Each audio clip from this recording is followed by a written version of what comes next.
This video was requested by Vlad. Enjoy!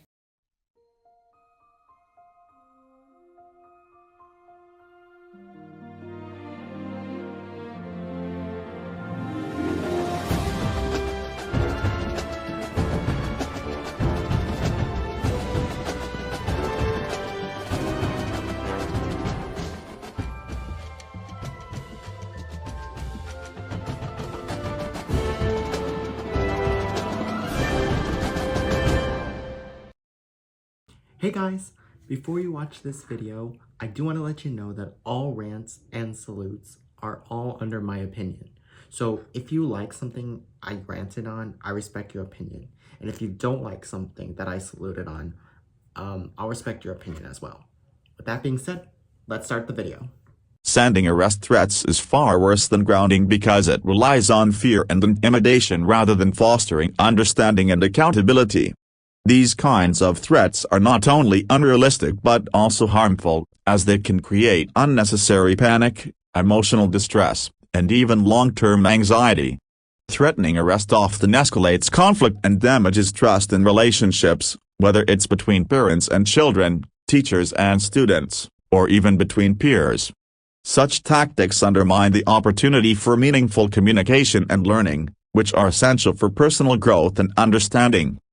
Grounding, by contrast, is a more constructive and effective approach to discipline. It establishes clear boundaries and consequences that encourage reflection on one's actions.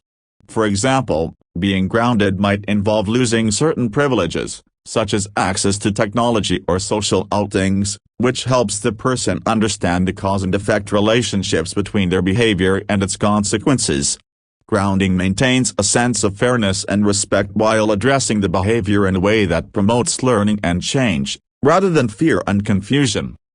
Arrest threats, however, are extreme and often lack credibility, especially when used as a scare tactic. For example, telling a child they will be arrested for minor misbehavior is not only untrue but can also lead to a skewed understanding of authority and justice. This approach may teach individuals to fear law enforcement rather than respect it, which can have negative implications later in life. Moreover, threats of this nature do not foster accountability. They create resentment and a sense of powerlessness, which can lead to further behavioral issues. In real-life situations, threats like these are not only ineffective but can also backfire. They fail to address the root cause of the behavior and instead focus on inducing compliance through fear.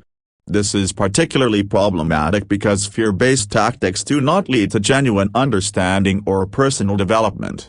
In some cases, these threats may even create a hostile environment, making it harder to resolve conflicts or rebuild trust. Effective discipline, whether at home, in schools, or in other settings, involves communication, empathy, and logical consequences. Positive reinforcement, where good behavior is recognized and rewarded, can also be an excellent motivator. For example, instead of resorting to threats, adults can guide children or others toward understanding the impact of their actions and encourage better choices through open dialogue and mutual respect. In conclusion, arrest threats are far more damaging than grounding because they rely on fear, intimidation, and unrealistic consequences, which do not work in real life.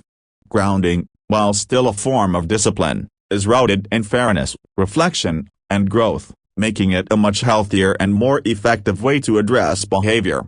The goal of discipline should be to teach, not to scare, and to build trust rather than destroy it. By focusing on constructive methods, we can create environments that promote understanding, accountability, and positive change. Do you know who likes these threats? My enemies. Why? Because they always find ways to be haters to me and my friends. Do you know who hates these threats? Vlad. Why? Because cyberbullying channels are cancer. So forget arrest threats. And forget grounding threats. My alliance is 10 million times better than arrest threats. End of rant. So that concludes my rant.